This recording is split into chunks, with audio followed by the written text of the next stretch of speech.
when I first put this one motor together, I wanted to make a motor that you could, in other words, we had the monopoles all along. We had the Watson type motor, and we had this one that was under glass that we just viewed. And they didn't believe that it was actually charging the second battery while it was running. So you're pulsing up with the small battery and charging the big battery? Yeah, what's happening is this is a monopole motor. I can stop this. This is an all North Pole motor. I can show that. Alright, the indicator. You can see that the poles are not going to change.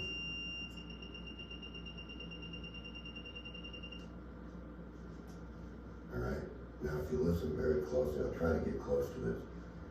What you're going to hear is you're going to hear the oscillator come on, and then you're going to hear this slight, and that's when it dumps the charge to the battery. So here, listen.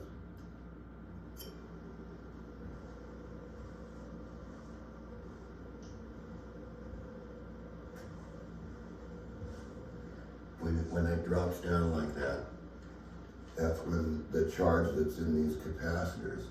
So I don't want to confuse this motor with what's on the monopole groups or anything like that, because this is the capacitive discharge one. This is the Watson motor. This is how you would do the Watson motor with a capacitive discharge. But to do that, you have to have some kind of way to contact that, to run this solid state switch here that's in this block of plastic. And then that charge is dumped to this battery. Now, if you notice, this is a 5 amp hour battery, and this is a 12 amp hour battery that I'm charging. So I'm like charging double capacity on the battery. So they didn't believe me, and they hired BTI, which was Bedini Technology. They hired TUV because they thought that the German firm would be much more reputable than the American firm, which would have been UL. And TUV is a big... TUV is a big testing laboratory of all kinds of things in Germany: cars, motors, boats, engines. Industry standard. Yeah, industry standard. So Gary hired TUV at about $35,000. And then we also hired Tom Bearden to come out and present the theory. And Tom says, I don't need anything. I'm just gonna do it, right? So away came Tom Bearden. And I said, well, Tom, if you come out here, I'll just buy you that digital scope that you want. And he came out and we bought him the scope, and what happened was that they made us construct a Faraday cage, a complete copper Faraday cage, which was contained to everything in this Faraday cage. And after extensive research on the bench top, actually made Gary scrape off the paint on the bench top because they wanted to make sure there were no hidden wires. After filming and taking photographs of underneath the bench, and then moving the bench to different places, right? Thinking that John hit some pancake coil or something in the cement and this was going to keep this thing going. Well, we wanted to run out the string. And what I mean by run out the string was we wanted to start with a fresh battery and 5 discharge batteries, which shows up in the report. And I think at the end, all the batteries were right up, very close to what I started with. And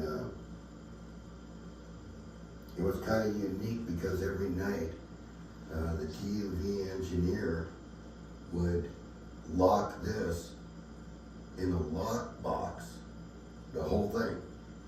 He would take all the pieces and locked them in a box. And they had a TUV van, they had a van that Gary got for him, actually had to take him from the airport. And then that van was locked up in the bay next door, and nobody had the keys to the bay next door. And then the very following morning, when everybody was there, we would walk to the van, we would get this out, we would put it back in the Faraday cage, and the test would start over again. And of course, Tom always looked at him kind of funny, you know, like, come on, you know, this guy doesn't cheat. I mean, he just builds the stuff, and there it is, right? But after about 4 or 5 days, and about 35 to close to 40,000, I think, with meals and everything, he left with his report. He had an analyzer that showed the power being put into the motor, and then what was being discharged into those batteries that were dead. Now he took the batteries, he left one of the little batteries charged, and he took the other 4 others or 5 others, and he took a quartz bulb, a 500 watt quartz bulb, and he took them right to zero. In other words, he didn't go for around it, he took these per batteries. I mean, they just went right to zero, you know, and then after it was at zero, he disconnected the quartz bulb and let him sit for a half hour, and then he connected the quartz bulb back up because he drained every bit of energy out of the second battery. And he then proceeded with the test. He started with 1 battery, and then all of a sudden, Tom Bearden was always sitting in the chair smiling, you know, because he knew what was going to happen with this machine, right? And I said to him, I said, well, look, Tom, they're almost at 14.5 volts. It's time to stop this test. You know, and the TUV engineer said, no. And then what was remaining in this battery, because this motor quits at 9 volts. So we had it set to quit at 9 volts. So when the battery got down to 9 volts, the test was over. If you didn't charge all those batteries by the time this got to 9 volts, which is like, you know, nothing, right? And so when this one was at 9 volts, the test stopped. He took that battery, hooked the quartz light on that battery, and brought it to 0, right? And then he took one of the batteries from the string and put it over here, right? Meanwhile, putting the 0 battery with the string, and it went like that until he depleted all the batteries, because what they were trying to figure out was how much energy is this thing actually, you know, putting out, and what are we getting out of all these batteries? Well, at the end of the test, he said, I've never seen anything like this. He says, this looks really good. He says, all I need to do is just take 2 of the batteries back with me, and you know, we'll write the report, because this is a very favorable report that, you know, that this can be done now with energy systems where you can pulse this and run mechanical energy, right? Like blow the fan, which it's doing right here if you put your hand here. And meanwhile conserving every bit of energy that's coming out of this machine back into this battery. All right, and so Gary drove him to the airport, returned the mail. The lockbox went back to the person that he rented it from, right? By the way, the TUV guy is the only guy that ever had the key. Nobody else had the key to this lockbox. So what happened after that is Gary and him talked on the way to the airport. The guy says, I've never seen anything like that. He said, this is something that's like on the forefront, you know, technology. That means we can run fans, and we can run boats and things like that and conserve every bit of energy and still have a battery to get back, right?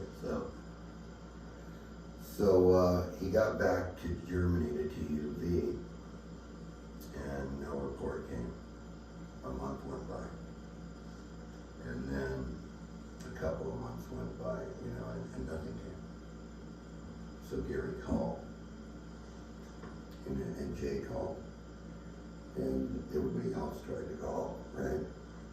And the guy told Gary on the phone from over there in Germany, says, "We can't issue the report. We would never give out a report like that." Meanwhile, they just took $35,000 to $40,000 of our money because they were paid to do the test. Nobody was around this guy. I couldn't do anything, and I was sort of stuck. And I do, if we can cut for a minute. Okay, so anyway, I was into wearing hats at the time, so I'm sorry. I had a big fort on my head here, and I was explaining the inventor. And here's the TUV motor, so you can see that in the pictures. There's the German engineer. There he is. And you can see all the equipment that he has here, and all the paperwork that he's working with. Of course, I'm standing there, Gary's standing there, and Frank Hensel's standing there. And if you look on the bench, you can see all the equipment that he brought with him here. And by the way, you'll notice that there's another motor he's testing at the same time in here, and that's the one that's right here. Okay. So, What year was this you did the testing? 2000. 2000, that's right. Okay, so we had Hamilton Productions is shooting this whole thing on tape. This is where he's making me drain these batteries. Look at the size of this little battery here. Can you get a good shot of that? And he's making me drain these batteries with this quartz light. And notice the cage. Everything's grounded. Okay. Everything's inside the cage. Like mosquito netting. Yeah, and I actually had to pick up the cage. They moved the cage, right? And Yeah. you can look in here. They wanted everything, and there's the scope reading what the battery is that's being recharged. Yeah. You see, it's already got enough there. The results. So there's the results. 13.3, not depleted yet, right?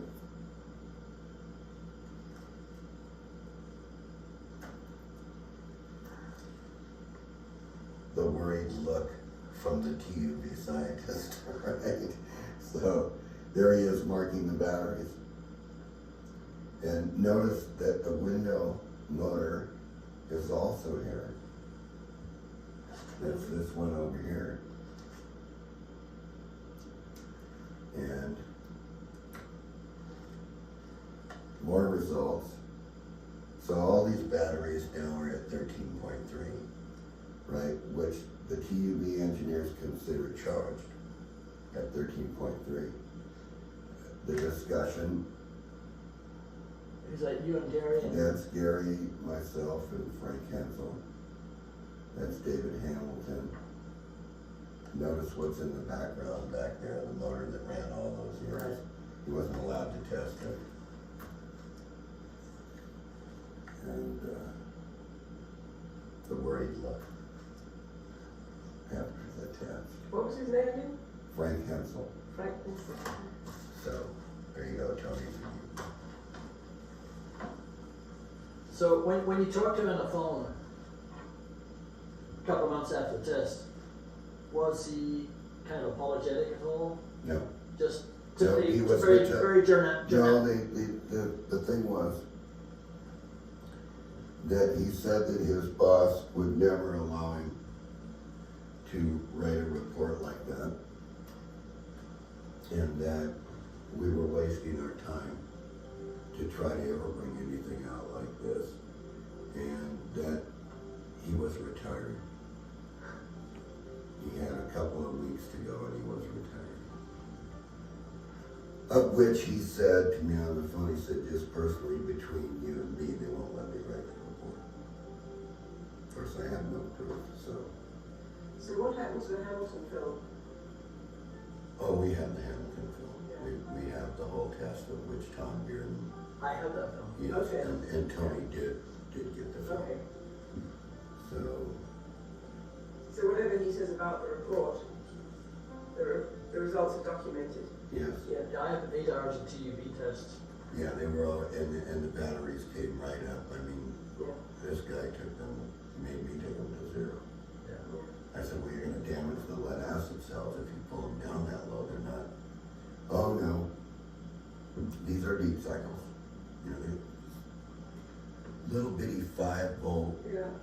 lead acid cells I think they But I could understand for testing purposes, they want to test them to destruction to see, That's what they did. yeah. And when this thing brought them back all the way up, like it's doing this one right now, it's raising this one in increments. Yeah. Yeah. You know, and not doing anything to this one. Yeah. You know, and then I get, since this is a capacitive discharge, based on Bearden's theory of the capacitive discharge, you can trade these two batteries. Right. Yeah, Right. so right. you can trade them because you're transforming the radiant energy of this machine into capacitive energy, which is the same thing that we talked about with the Tesla switch. And so now you can trade these two batteries. Right. So that's what TUV kept doing. And that's what Watson was doing on a bigger scale. Yes. Because he used a capacitive. Yes, capacitive discharge. Yeah. With the groups, with the SG group, I knew that they wouldn't be able to get these cams right and the timing right and the contactors right. And so I put a diode, you know, back to the positive and then back up to the positive pole here. And it worked the same way, except that it wasn't capacitive discharge. But the two forms of energy are completely different. This machine is taking the radiant pulse and rectifying it and sending it to these capacitors over here. So if you put a neon light here, it'll light these capacitors with 90 volts of power. And then this is the electronic switch in here that works from these contacts. And then it dumps it, and that's what I wanted you to hear. Yeah. It start out. Yeah, you could hear it. Yeah, right. And that's each time the dump occurs. Right. And if you look at this meter, the needle now is just a little bit above where we started at, and will continue to rise. Yeah. You know, but this takes a long time because we're only talking about minute little currents here, and when we're talking about little batteries, that's a big battery. You know, this is 5 amp hours, and this one over here is 12 amp hours. Yeah. So now we can do the reverse. You know, we can say, okay, stop the motor, reverse the two, and let's start over again. Yeah. Yeah. And then we can watch this one rise up. You know, so it's not that we ever hit anything. This is in our patents. This is in our monopole patent under capacitive discharge. But once again, Tony, I have to point out that Tom Bearden is responsible for this. You know, it's based upon his theory. I call it radiant. Tom Bearden calls it negative energy. Tesla called it radiant, so